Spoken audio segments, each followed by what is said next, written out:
What's up guys, welcome back to Daniel Talks Football right here on YouTube. I'm Daniel and we are back with another video. In this video we're going to be ranking all Tottenham Hotspur players. This is part of a podcast which went out on Wednesday, so if you haven't checked out the full podcast, make sure to go and check it out.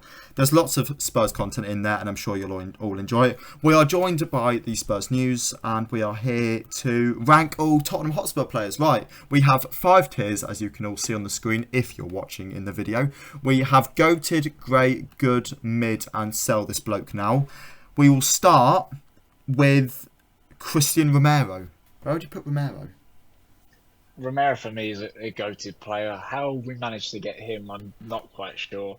He's just a quality centre-back, especially for us. He makes everyone else that we have in defence look like 5-year-olds, to be honest. So goated for me, especially. Goated, fair enough, alright. And obviously he got that big move from Atalanta. Are you happy? Because it was a big money move, wasn't it? It was 50 million in the end. Yeah, it was 50 million in the end. I think they did a bit of a deal with Juventus where Atalanta made a bit of profit off of it and something like that. So, but it shows, I think it should put a statement to the board and say, look, we spend that type of money and you get a quality player back. And probably in the team, especially the signings that we have made, is one of the better value for money players. Fair enough. All right. We'll move on to Højbjerg now. Yeah, so this season hasn't been as great for him, especially compared to last season. He was playing really well. He had a bit of Mourinho time as well. He played well then. For some reason with Conte, I don't know if the 5 and the wing backs next to him works for him as much. He seems to drop into defence a lot, so as soon as the wing backs push up, and maybe one of the defenders, because Romero likes to push up as well, he seems to just slot in at centre-back. So that could be a bit of a reason. He's not used to playing in that position. I've put him in mid for this season because he hasn't been as good as he can be. Fair enough. And he was a weird signing, wasn't he? Because he signed from Southampton for a fee that then involved Walker-Peters going the other way. Obviously, you've got right-back issues with, Emerson, as we'll get on to. Would you take that swap back if you could?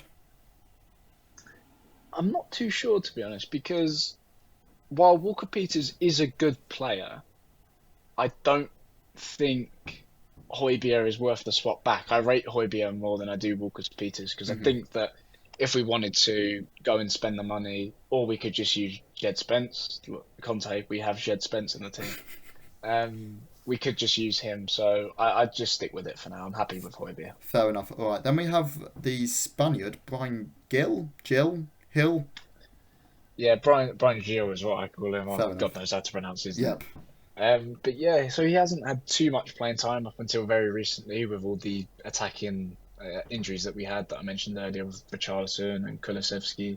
Son hasn't been on the best of form, so there was once or twice he replaced him. He's been good, to be honest. His few cameos, once he starts getting some more game time, he's looked better. The only problem with him is because he is such a small person, he does just get bodied off the ball quite easily. But again, that's something he can work on because he is still quite young. From what I've seen of him, I'll say he's a good player. He could be great, but not at the moment because I just don't think we've seen too much. Fair enough. And obviously, when it reaches Brian Gil, he was a player that you spent a fair bit of money on, and obviously came into you guys as a young player. You look back on this transfer now, and does he deserve to be in this Spurs first team squad? I don't mean that in a harsh way, but with this sort of attacking talent a team like Spurs should have, is he the kind of level where he should be there, or is I don't want to say a sale right now because he's a young player, obviously, but is he an end kind of goal for a Spurs rotational player? Gil he's definitely got talent, 100%. When you see him on the ball, he dribbles really well. He makes some good passes. I think, as I say, the only thing that lacks in his game is the physicality aspect. He's got all the talent. He knows what he's doing. Conte even said he was born to play football, but he just needs to be that bit bigger, which obviously he can't really help. But I think he does deserve to be where he is at the moment. Fair enough. All right, and then we move on to the captain, a guy that you probably do need to replace, Hugo Lloris. Yeah, so Lloris is a strange one. He has a really good game one day, and then the next game essentially passes the ball to them like he did with Aston Villa. Mm-hmm. But then when we played Crystal Palace, he cleared two off the line and made a really good save. It's such a strange one. He's so up and down, and that may be reflecting his age. He's 36, he's getting on a little bit now. He's also been at the club for 10, 11 years.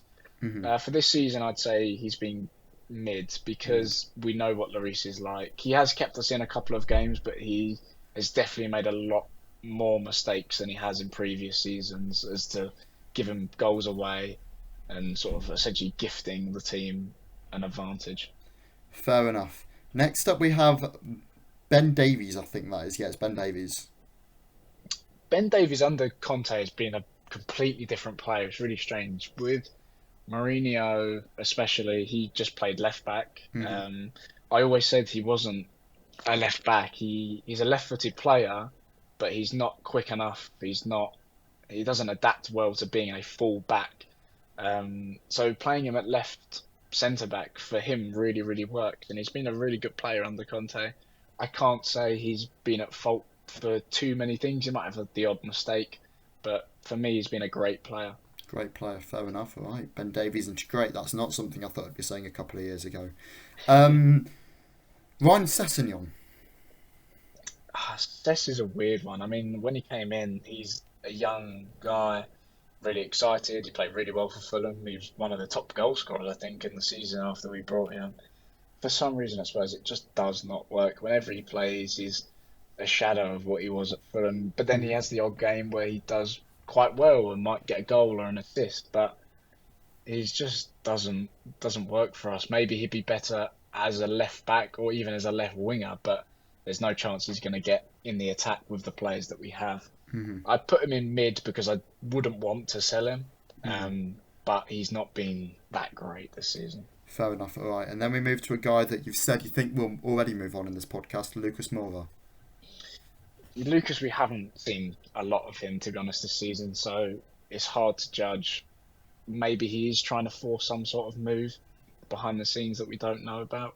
It's a bit difficult to tell, but I would just sell him at this point because if he is causing issues behind the scenes, you want to get him out of the club to stop sort of a backlash. So I'd sell him. As much as I love him and what he's done for the club, I think now is the right time for him to go. Fair enough. And then we have the guy that's on loan with you guys, Longley. I'd rate him good, to be honest. I think when he came in, everyone was a bit like, oh, I don't know about this one. Is he going to be worth it? Because we are still paying like 120 grand a week of his wages from Barca, which is less than 50%. So he's on a big contract there. Yes. He's been doing okay. He's been good, as I say. He comes in to sometimes replace Ben Davies or even replaced Eric Dyer recently, playing at a central centre-back, and he seems to be pretty good. I would be interested in signing him on a permanent, for the right price, obviously. But yeah, it's been good. What is that price? The max I'd pay for him is probably about 15 million. I don't know how much he has left on his contract, so obviously it'd depend on that a little bit. And then also we'd have to get his wages down big time because there's no way we'd be paying him 250 grand a week because that's similar to what Kane's on at the moment. So yeah, about 15 million and the right wages. Fair enough. Then we've got Bentancur, one who's actually really impressed since he signed for you guys. Yeah, Bentancur is going straight into goated as well. He is different gravy. When he came in from Juventus, he was sort of a bit of a fringe player. He'd get the odd game here and there, but not too much, as I understand. And for us, he's been absolutely insane. Everyone loves him at the club. He's just runs that midfield like he belongs there. He looks like he's played in the Prem for the majority of his career, even though he came in less than a year ago. He's just a really good joy to watch, and also recently started adding goals to his game as well, so I love to see it. Yeah, I mean, with Bentancur, he's been a player that, while he was at Juve, I thought he looked alright. You know, he looked like a solid centre mid option. And then he signed for Spurs, and I was a bit like, that's okay. He might do alright. He'll probably move on in a couple of years. He's fine. Yeah. Reminded me a bit of Arto. I didn't know what kind of player he was. And then he came to you guys, and he just looked excellent. And that's clearly, you know, the Conte sort of special there. Yeah. He's looked really, really good, and I've been impressed with him.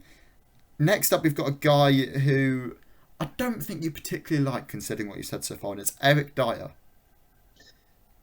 Dyer this season has been again, he's a bit like Sessegnon. He's been up and down, up and down. He's definitely had more downs than ups, especially with the other week just having a massive slice at the ball, giving the opposition a chance at a corner. It was Brentford, and then they scored from that corner, which is typical Tottenham. Being a shadow of a player he was a couple of seasons ago under Mourinho, he was playing really, really well. Even last season under Conte, he was having a good season, and there was talks about him signing a new contract. But this season, I don't know whether it's Romero becoming as good as he is showing him up a little bit, possibly, because he is just getting better. But for me, I'd have to put him in mid for now, because again, I wouldn't sell him yet until we get some sort of replacement. Fair enough. Next up, I think that can't be Bissouma. I generally don't. That might be Pape Matar Sarr. If it's not, then I apologise, but we'll say it's Pape Sarr. Sure, we'll go for We'll Sarr. go with that. Yeah. So Salah has only very recently started getting actual game time, and I absolutely love him. He's only 20 and he looks really, really good in the midfield. He's comfortable.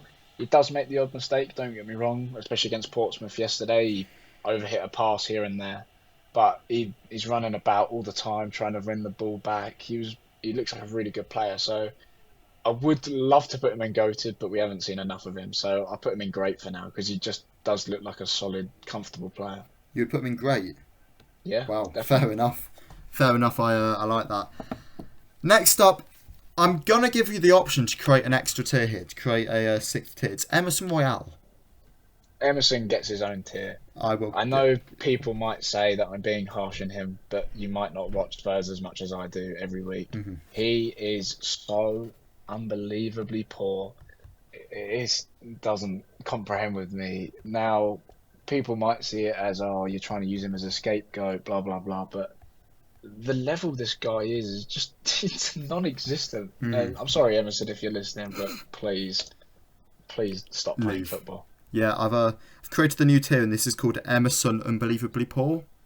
Perfect. Yeah, that sums up. There's a quote there on Emerson. How much money? You know what? I'll ask you this. As a fan base, just a prediction here. How much do you think you could raise to get Emerson out of the football club? Because I'm genuinely thinking it could be in the millions. I agree with you, to be honest. I think some of the players might chip in as well. With the amount of money they've got, I wouldn't be surprised if Kane chucks in a healthy donation. Whenever I post a bit of news about him possibly leaving or just talking about the way he's played, the amount of people that offer to drive him to the airport, I've seen. Offer to pay for him to get a taxi or something like that. He's just.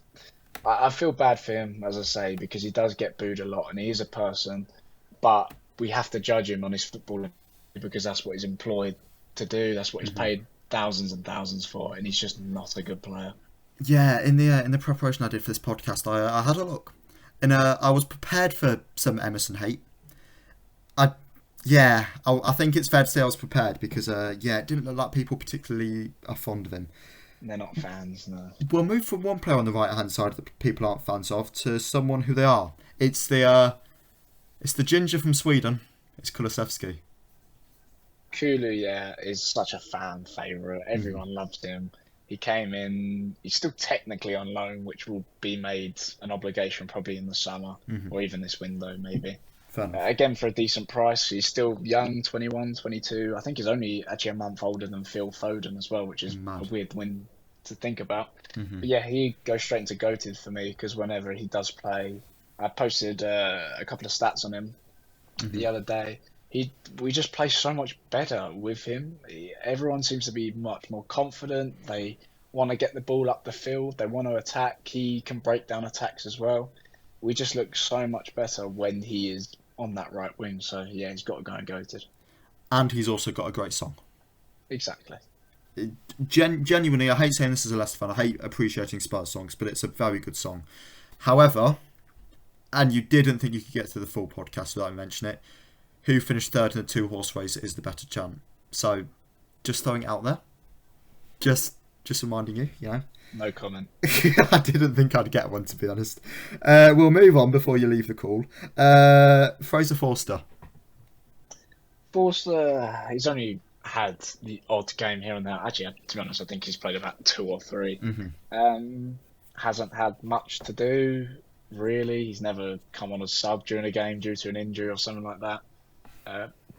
When he has played, he's been all right. There was definitely against Brentford the odd.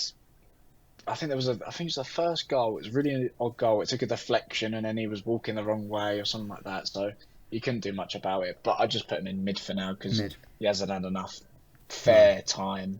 Maybe if we go further in the FA Cup, but he hasn't had enough fair time to play, really. Fair enough. Then we've got... I think he's the favourite player of all Spurs fans. It's Son. Son, for me, he's got to go straight into mid.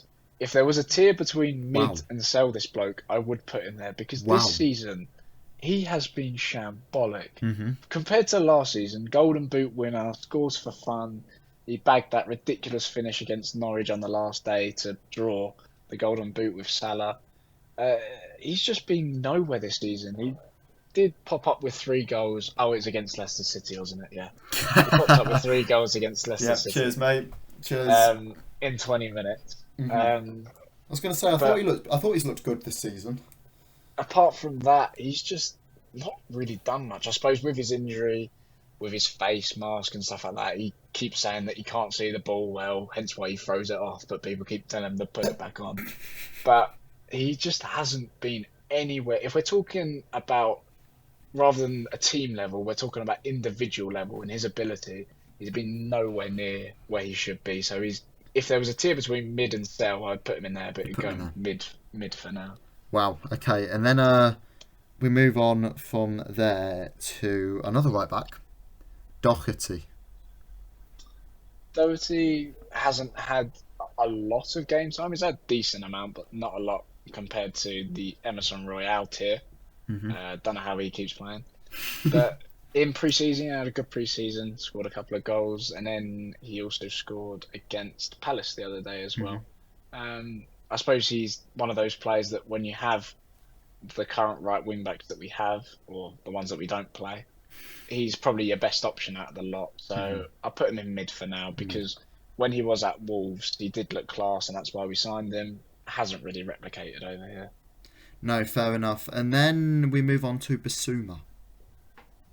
Bissouma's been a bit of a letdown, to be honest. We signed him, when we signed him, people were really happy, 25 mil.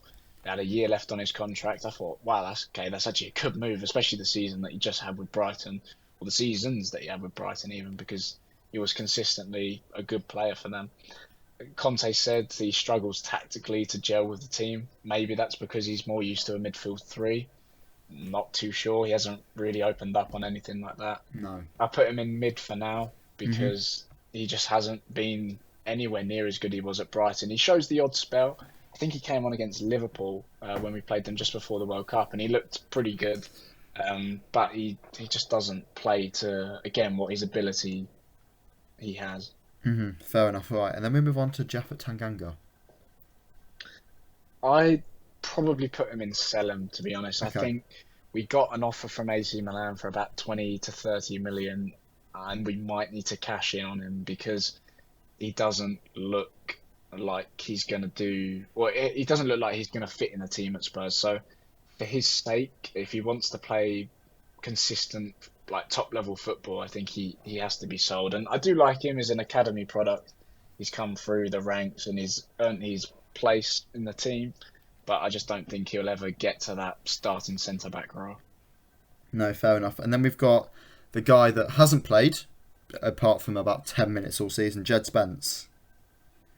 I love Spence so much, even though he's played 5 minutes and I don't even think he knows I exist. But he is a good player. He might have the wrong attitude in Conte's eyes, but you can see whenever he comes on, he's hungry for the ball. He wants to play. I think when we actually played Forest a couple of months ago, he had like one of our first shots on target when he came on as a sub. So he clearly shows something, but I have to put him in mid because he just has not, again, had enough game time. And if you've got to give a message to Conte about Jed Spence, what would it be? He exists. Please play him. I love that. That might have to turn into a YouTube short, you know. Richarlison, what are you saying on him? With Richarlison, the price tag you have to take into consideration. We might have overpaid a bit. It was 50 plus 10 in add-ons, so 60 if it ever gets hit. Especially with his injuries, he hasn't played too much, but when he has, he's been really good, especially that Marseille game where he bagged his 2 first goals for the club and first 2 in the Champions League. The problem with Richarlison, I think he's played out of position too much. He's more of a number 9 than a winger, and obviously you're not going to drop Kane unless he's injured. So he never actually really gets the chance to play as that sole striker. So you see with Brazil, he plays as a number 9 and he bags nearly every other game. He's a good player. So I'll put him in mid, but I think he just needs a fair shot at his natural position. Then we have Oliver Skip. Skip, again, another academy product similar to Tanganga. The last few games he's not been great, but that doesn't reflect his ability. He's still got ability. He's a good player. I'll probably put him in mid because I wouldn't want to sell him. He's homegrown. He sort of suits that quota role, but there's definitely a player there. Maybe he's going through a rough patch at the moment. I'm not sure. Fair enough. We've got 2 left now. The first one of these is Perisic. Perisic, when we signed him, again, we snatched him from Chelsea, I think it was. Surprised that we actually managed to get him, to be fair. Maybe Conte had some involvement with that. When he came in, he was a world-class left wing-back, statistically one of the best in the world, I think it was, or top 5 leagues. For Spurs, he hasn't really cut it. I think his best game might have been against Palace the other day, where he got a good assist and he was making some decent balls. Again, for Croatia, he plays in a little bit of a different role. He plays a bit further up the pitch. And that's why I think Son, I've discussed this before, that's why I think Son isn't playing as well, because him and Perisic are 2 similar players. They're always making the same runs and stuff like that. That's why they harm each other. But I'll put Perisic in... I'll put him in good for now, because I don't think he's been a mid-level player. Like, if we look at the ones I've put at the moment, I think he's been better than them, definitely. Okay. And then last but not least, we have the man that scores a lot of goals. It's Harry Kane. Yeah, he's always got a going goated. Yeah, I thought he might be goated. He's where our goals come from, especially with Son not performing. Academy product. We love him. Everyone loves him. If he scores at least 1 against Arsenal, he joins our top goal scoring record of all time. So anything below goated is wrong. Fair enough. All right. Well, there is the Tottenham Hotspur tier list. If you watched this as a video, make sure to hit the like button, subscribe, and like the video as well if I said that. But comment, all of those things.